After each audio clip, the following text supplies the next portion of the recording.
Hi, how are you? Good? Good.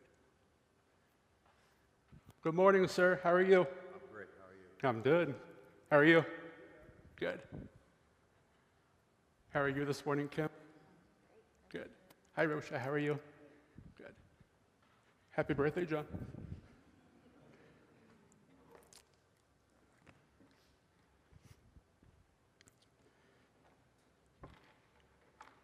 My sister's a lot shorter than I am. We live in a world where mental health struggles, depression, and even thoughts of suicide are increasingly common. Statistics show that people across all walks of life, young, old, rich, and poor, struggle deeply with despair. Maybe you felt this way yourself, or you've perhaps known someone who has. In the United States, there were 660,000 ER visits self-harm in 2023 alone. In 2022, suicide was among the top 5 leading causes of death for ages 10 to 64. Suicide is the second leading cause in deaths in ages 10 to 14 and 25 to 34. For every suicide death, meaning it was successful versus attempted, there was about 11 ER visits, 52 self-reported suicide attempts in that year, and 336 people who seriously considered suicide in the past year. Today I want to talk about this important issue, not only from a mental health perspective, but also from the standpoint of God's unchanging love. I hope this message is for anyone who feels like they're walking through a dark valley, wondering if hope is even possible. Very much so, like my sister's message a few months ago, I decided to have bullet points. I have 5, and a story or two within them. In the darkest moments when we feel like no one understands, it's easy to feel isolated. But know this, God sees you. The Bible is filled with stories of people who suffered, who've cried out anguish, and who've questioned whether God had forgotten them. One of these people was David. In Psalm 13, we heard David write, "How long must I wrestle with these thoughts? How long will my enemies or demons triumph over me?" On April 23rd, 2006, I took over 200 Tylenol, 30 hydrocodone, and about 15 Ambien in an attempt to take my life. The evening before, on the 22nd, I was at a youth group with the church I grew up in. We started going there in 1996, and we worshiped regularly. I was part of a very active youth group, and we met every Sunday, usually in the evening between 4 and 6. That way we could get home to finish any homework we had procrastinated too much on, or just to enjoy a late dinner with our family. We were playing a bit of tag, and I'm not sure quite of the actual name. However, always being the bigger guy I have been, I wasn't necessarily the first to tag anybody. With that in mind, I really thought I could that night. So trying to do so, I twisted my ankle, and I decided to sit out the rest of the evening. I had gotten home after I was picked up and took about 4 Tylenol for the pain, some ice for my ankle, and I raised it up. All the things you're supposed to do with that type of injury. The next day, I was still in pain, and it was not only physical, but emotional as well. Just like David, I asked how long to way more questions than we heard him ask about. So on the morning of the 23rd, both my parents had left for work. I had taken the rest of my pills, and I wrote a note and sat down, watched some TV shows, because I had done research about what I was doing. I knew that each system would fail, and ultimately I would have a successful attempt. Now, I'm not quite sure about time, and I might be a little off. It was around 9:30, 8:30, 9 o'clock, and my mom had called from work and asked how I was doing, and I said good, and she said, "I love you, and I'll see you tonight." No sooner did I hang up, my father had called and said, "Hey buddy, how you doing?" I said, good. And he said, well, I love you. I'll see you when I get home.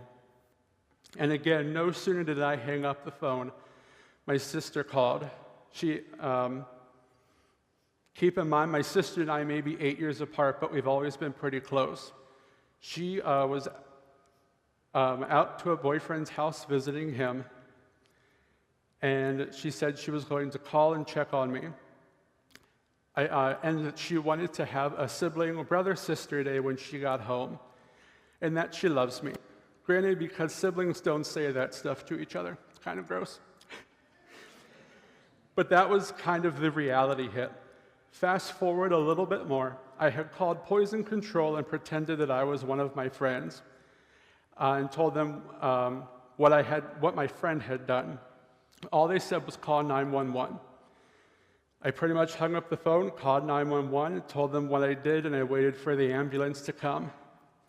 In that time, some way, somehow, my aunt got news of what had happened, and she was on her way to our house as well. I remember the paramedics coming in and asking what I did. I told them, I showed them the medicine bottles, and they didn't believe me. I believe their words were something to the effect of, there's no way you could have taken that much and still been talking to me the way you are right now. So I was loaded into the ambulance, and we went to York Hospital. No lights, no sirens, because they didn't believe me. When I got to the hospital, I was taken into the waiting room again, because no one believed me. And I was still relatively with it. However, they took blood for some reason when I got there. At this point in time, I remember being in the waiting room and getting sick and essentially getting sick.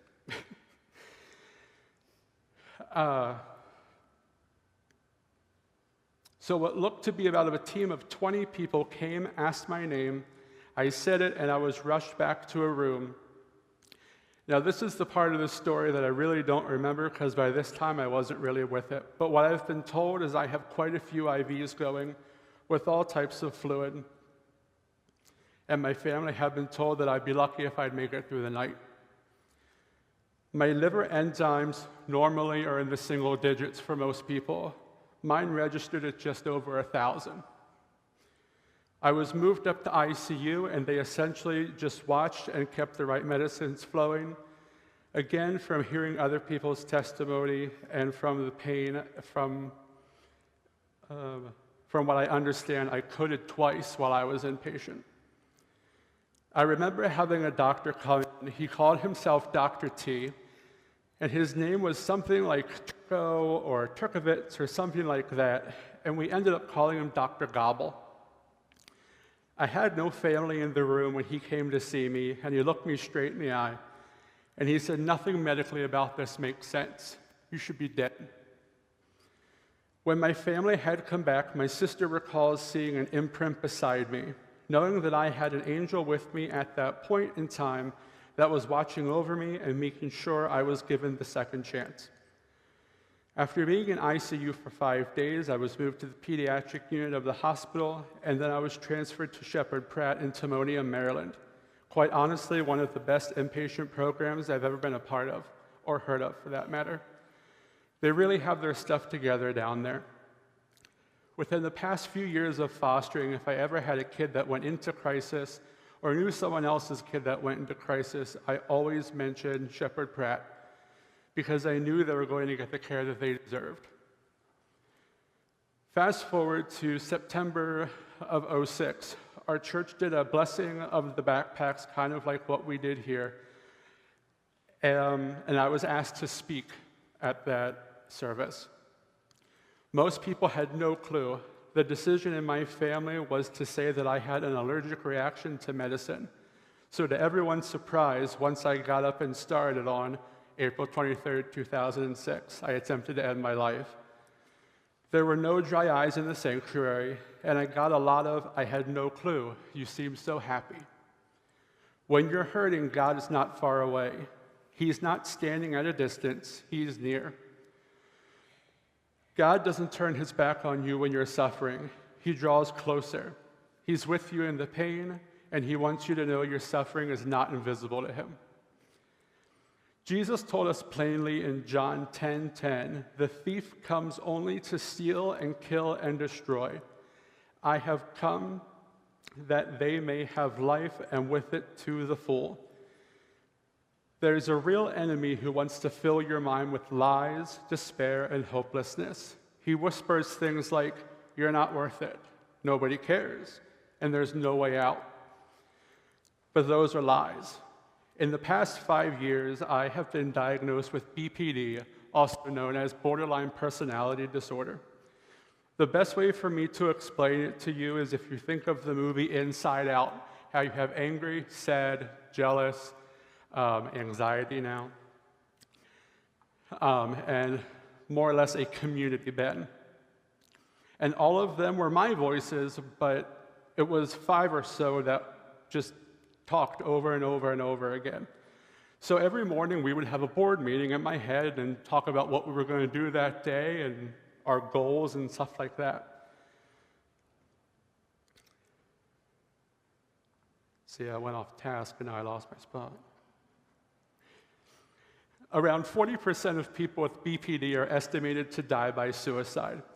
BPD is 3rd on the national list of hardest mental illnesses to live with, first being schizophrenia and second being severe bipolar.